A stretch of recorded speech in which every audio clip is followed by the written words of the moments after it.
हमें दिखाया जाता है कि ईवल सेयन किसी केव में बंद होता है और फाइनली अब टाइम आ चुका था कि फू उसे आजाद कर दे और उसकी की इतनी मैसिव थी कि वो लगभग पूरी जगह ही डिस्ट्रॉय हो जाती है। फू बहुत ज्यादा खुश होता है कि उसने अच्छा ही करा कि वो उसको यहाँ पर लेके आ गया। अब तो इन लोगों की फाइट देखने में मजा ही आ जाएगा। और दूसरी तरफ गोकू वेजिटा और माई ट्रंक्स को ढूंढने जा रहे होते हैं, पर गोकू को तो फाइट की पड़ी थी। वो बोलता है कि वो सब स्ट्रॉन्ग लोग कहाँ गए जिनके बारे में फू बात कर रहा था।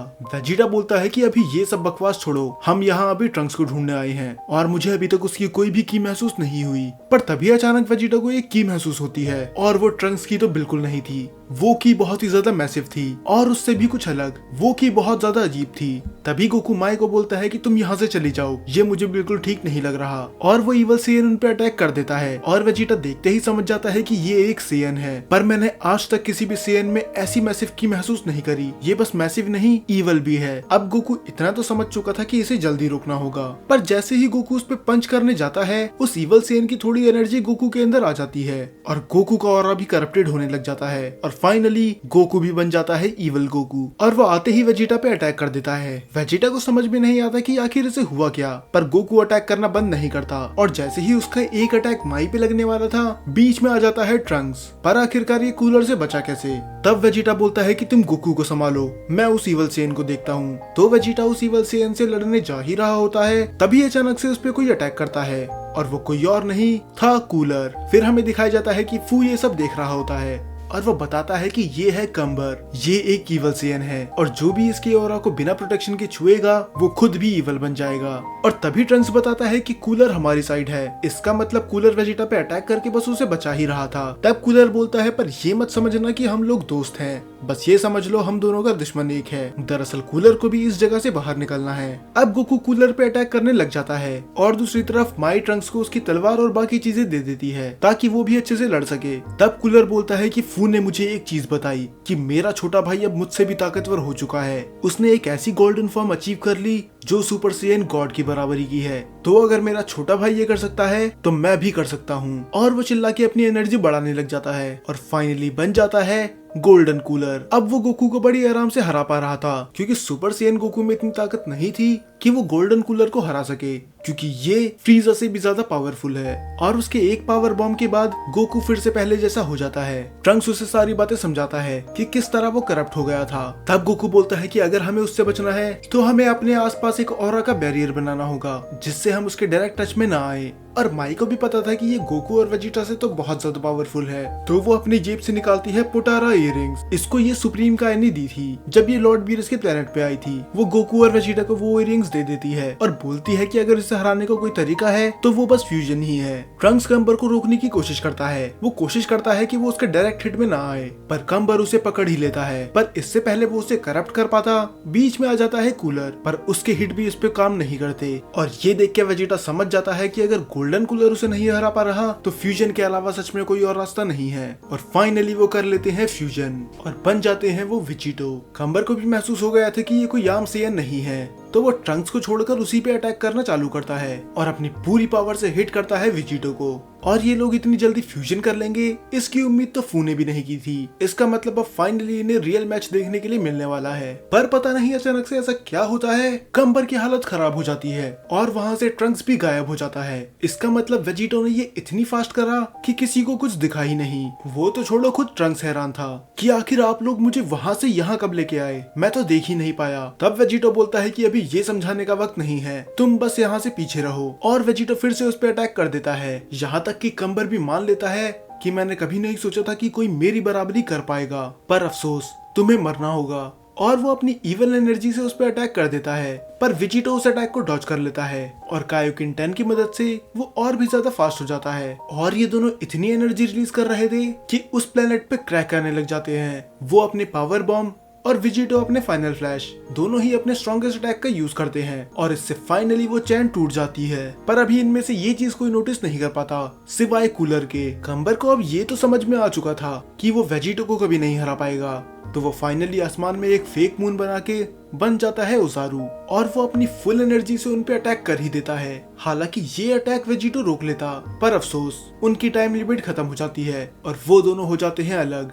वेजिटा बोलता है कि तुम्हें पता है कि अब इसे रोकने का एक ही तरीका है, इसकी पूंछ काटना। गोकू बोलता है कि वो तो मैं पहले से जानता हूँ, पर सवाल ये है ये हम करेंगे कैसे, क्योंकि ये नॉर्मल ओजारू से बहुत गुना ज्यादा बड़ा था। और जैसे ही वो उसकी पूंछ काटने जाते वो इन पे अटैक कर देता। ट्रंक्स उसकी पूंछ काटने ही वाला था, पर फिर से कम्बर उसे रोक देता है। 3 सेयन काफी नहीं थे तो बीच में कूलर भी आ जाता है, पर फिर भी वो उसे नहीं रोक पाते। फू को ये सब देखने में बहुत ज्यादा मजा आ रहा था, पर उसे रियलाइज होता है कि इनकी फाइट के चक्कर में वो प्लेनेट अब बीच में से टूट रहा है, और अगर वो बैरियर पूरी तरह से टूट गया तो सारे लोग बाहर निकल जाएंगे। और ये देख के फू बहुत ज्यादा गुस्सा हो जाता है। वो बोलता है कि मुझे इसे और ज्यादा स्ट्रॉन्ग बनाना चाहिए था, मैंने कभी सोचा नहीं था कि ये सेयन्स इतनी पावर यूज कर लेंगे। और दूसरी तरफ अब गोकू कम्बर के पैर के नीचे दबने वाला था, और फाइनली वो दब भी जाता है। और तभी गोकू बन जाता है सुपर सेयन ब्लू और कम्बर को पीछे धकेल देता है। अब सुपर सेयन ब्लू से थोड़ी बराबरी की टक्कर दे रहा था, पर जैसे ही वो अपनी लड़ाई कंटिन्यू करते हैं बीच में आ जाता है फू, और वो बोलता है बेवकूफ अपनी सेयन फॉर्म में वापस आओ, अगर तुम ओजारू फॉर्म में ज्यादा देर तक लड़ोगे तो तुम इस प्लेनेट के 2 हिस्से कर दोगे। पर अभी तो वो आउट ऑफ कंट्रोल था तो वो नहीं सुनता, और तब दिखाता है फू अपनी रियल पावर। जो मून कम्बर ने हवा में बनाया था वो उसे अपनी तलवार में अब्सॉर्ब कर लेता है, और बस अपने एक हिट से ही उसको हरा देता है। अब कम्बर फाइनली अपनी रियल फॉर्म में आ चुका था, और अब फू का यहाँ पर कोई काम नहीं था तो वो भी वहाँ से चली जाता है। और गोकू के पास भी अब कोई मौका नहीं था तो वो सुपर सेयन गॉड का यूज करता है अपनी थोड़ी एनर्जी बचाने के लिए। और कम्बर ये देख के हैरान था, क्योंकि लाल बाल देखने के बाद उसे पता चल जाता है कि ये एक सुपर सेयन गॉड है। और दूसरी तरफ माई, उसके पास अभी भी एक पेयर ऑफ पोटारा इयररिंग्स पड़े हुए थे। इसका मतलब गोकू और वेजिटा अभी भी फ्यूजन कर सकते हैं। अब ये दोनों अपनी फाइट चालू कर देते हैं। सुपर सेयन गॉड का यूज करने के बाद गोकू के पास स्पीड का एडवांटेज आ चुका था, पर फिर भी ये काफी नहीं था कम्बर को रोकने के लिए। और थोड़ी सी फाइट के बाद ही गोकू वहीं पर बेहोश हो जाता है। और दूसरी तरफ फू, वो हैरान था, इसीलिए नहीं क्योंकि कम्बर ने गोकू को हरा दिया, पर इसीलिए क्योंकि किसी ने उसकी लैब डिस्ट्रॉय कर दी। पर आखिर ऐसा कौन कर सकता है, क्योंकि जितने भी प्रिजनर वो पकड़ के लाया है उनमें इतनी हिम्मत नहीं कि वो ये काम कर सके। और वहाँ पर अब गोकू अपनी फिर से बेस फॉर्म में आ चुका था, पर वो हार मानने के लिए तैयार था ही नहीं, और कम्बर उस पर थोड़ी सी भी दया नहीं दिखा रहा था। तब कम्बर बोलता है अगर तुम हार नहीं मानोगे तो मैं तुम्हें पूरी तरह से ही खत्म कर दूंगा। और वो उस पर अटैक करता है अपने फुल पावर से, पर उस अटैक को कोई बीच में आके रोक देता है, और वो होते हैं जीनो गोकू और जीनो वेजिटा, वो भी अपनी सुपर सेयन 4 में। कम्बर हैरान था कि आखिर इधर दो गोकू वेजिटा कहाँ से आ गए, पर वो लड़ने के लिए तैयार था। और ट्रंक्स भी हैरान था कि आखिर इधर चल क्या रहा है। तब माई उसे बताती है कि ये टाइम पेट्रोल से है, किसी अलग डायमेंशन से। अब ये दोनों पावरफुल थे तो कम्बर भी बन जाता है सुपर सेयन। तब जीनो वेजिटा जीनो गोकू को इयररिंग्स देता है फ्यूजन करने के लिए, और ये बन जाते हैं सुपर सेयन 4 जीनो वेजिटो, जो कि कम्बर पे भारी पड़ रहा था। और इनकी फाइट से तो सारी चीज टूटने लग जाती है, क्योंकि इनके पंचेस और अटैक में इतनी ज्यादा एनर्जी रिलीज हो रही थी, और वो अपने अटैक से लगभग कम्बर को खत्म कर ही देते हैं। पर तभी वहाँ पर फू आ जाता है, और वो समझ जाता है कि ये जीनो गोकू और जीनो वेजिटा का ही काम होगा जिसने उनकी लैब डिस्ट्रॉय करी थी। तब वो आगे बोलता है कि मैं तुम्हें इसके लिए कभी माफ नहीं करूंगा, आखिर तुम्हारी हिम्मत कैसे हुई मेरी लैब तबाह करने की। तब जीनो गोकू बोलता है कि अच्छा है कि तुम खुद ही आ गए, मैं तुम्हें ही ढूंढने आ रहा था, तुमने टाइम और स्पेस में बहुत छेड़छाड़ कर ली, अब हम यहाँ आए हैं तुम्हें गिरफ्तार करने के लिए। पर फू उनकी बात नहीं सुनता और उन पे अटैक कर देता है, पर उस अटैक से गोकू और वेजिटा आराम से बच जाते हैं। तो अब वो दोनों मिलके ही अटैक करते हैं फू पे, पर फू तब भी उन पे भारी पड़ रहा था, ऐसा इसलिए भी क्योंकि ये अभी अभी कम्बर से लड़के आए हैं। पर तभी ये तीनों नोटिस करते हैं कि कम्बर अभी भी जिंदा है, और अब वो पहले से भी ज्यादा गुस्से में है। ये देख के तो कूलर भी हैरान था कि आखिर ये सेयन क्या खा के पैदा होते हैं, क्या ये मार खा के शांति से बैठ नहीं सकते। और इसकी उम्मीद तो फू ने भी नहीं करी थी, उसे पता था कि कम्बर स्ट्रॉन्ग है, पर इतना स्ट्रॉन्ग होगा ये तो उसने भी नहीं सोचा था। और बस इतना ही नहीं, आसमान में बन जाता है एक रेड सन, जो बना था इन सब की एनर्जी कलेक्ट करके। दरअसल फू इन सब को इधर इसलिए लेके आया था ताकि ये सब इतनी सारी एनर्जी कलेक्ट कर सके, और शायद बाकी सब लोग मिलके भी 100 साल में इतनी एनर्जी कलेक्ट नहीं कर पाते, पर सेयन्स की एनर्जी इतनी ज्यादा थी कि ये तो उनने एक फाइट में ही पूरी कर दी। तब फू बोलता है कि जो मेरा काम था मैंने वो कर दिया, अब जल्द ही वो सब रिवाइव हो जाएंगे। तो जीनो गोकू और जीनो वेजिटा, मैं तुम्हें थैंक्स करता हूँ मेरा काम आसान करने के लिए, अब वो लोग जल्द ही आ रहे हैं। और ये बोलने के बाद वो एक पोर्टल खोलता है और वहाँ से निकल जाता है, और कूलर चले जाता है उसके पीछे। जीनो गोकू डिसाइड करता है कि वो भी उनका पीछा करेगा, पर वेजिटा उसे रोकता है कि अभी यहाँ पर बाकी लोग भी बचे हुए हैं, हमें पहले उन्हें निकालना होगा। पर कम्बर कहाँ रुकने वाला था, वो तो तैयार था पूरा प्लेनेट डिस्ट्रॉय करने के लिए। और दोनों जीनो गोकू और जीनो वेजिटा उस अटैक को नहीं रोक पा रहे थे, तो शायद अब इनका यही अंत था। पर तभी पूरा सन्नाटा छा जाता है और हमारा ओरिजिनल गोकू जो इतने टाइम से बेहोश था उसकी आंखें खुल जाती है और वो फाइनली यूज करता है अल्ट्रा इंस्टिंक्ट का। इसकी एनर्जी तो इतनी ज्यादा थी कि वो प्लेनेट होल्ड ही नहीं कर पाता। जीनो, गोकू और वेजिटा हैरान थे कि आखिर ये चीज क्या है। तब हमारा ओरिजिनल वेजिटा उन्हें बताता है कि ये है अल्ट्रा इंस्टिंक्ट, ये अभी तक ट्रंक्स ने भी नहीं देखी थी। और गोकू अचानक से कंबर के सामने आ जाता है।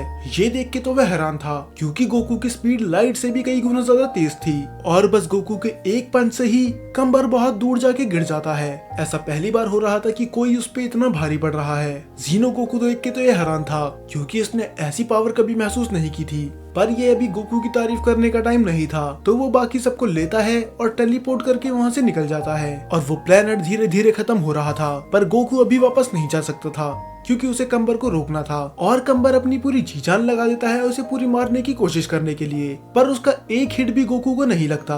और फाइनली अपने कामेहामेहा से वो कंबर का खेल खत्म कर देता है। हालांकि वो मरा तो नहीं था, पर अब उसमें इतनी एनर्जी नहीं बची थी कि वो खड़ा भी हो सके।